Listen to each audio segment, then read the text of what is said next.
Eo amin'ny tontolon'ny fampianarana indray kosa dia nanomboka tamin'ity androany ity moa ny fanadinana BEPC ho an'ireo mpiadina manerana ny nosy.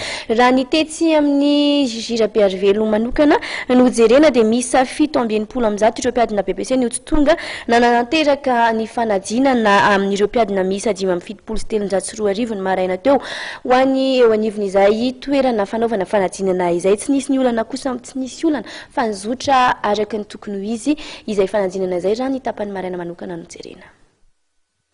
577 ireo mpiadina BEPC raha ho an'ny centre d'examen Bearivelo tetsy Analakely ka ny 720 tamin'izy ireo dia tsy tonga niatrika ny fanadinana izay nantanterahana ny taranja malagasy.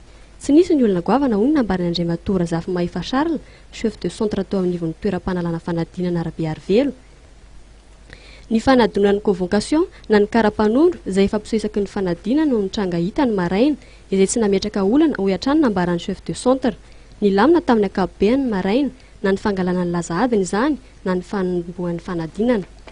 Ny incident tsy nisy zay azo incident zay mavesabesatra zany fa mahakizy ny ankizy dia misy foana ny fanadinona karatra, fanadinona convocation fa tsy maintsy nataonay ny azahanay zany namindra fo amin'ny ankizy dia hoe asaina hoentiny aloto lakandro ny GPS d'identité zay mba ahafahana manamarina azy tokoa mba hialana amin'ny substitution zany hoe ny fifandimbiasana eo amin'ny fanaovana fanadinana. Araka ny nambaran'ny tompon'andraikitra hatrany dia anisany fiarah-miasan'ireo tompon'andraikitra tamin'ny mpitandron'ny filaminana tamin'ny fangalana ny lazahadina na ny fiambenana mandritra ny fotoana natanterahana ny fanadinana na nahandro na alina izany. 10 tamin'ireo mpiambina na ny surveillant sy 10 kosa ny tsy tonga nanatanteraka ny fiambenana ny maraina teo.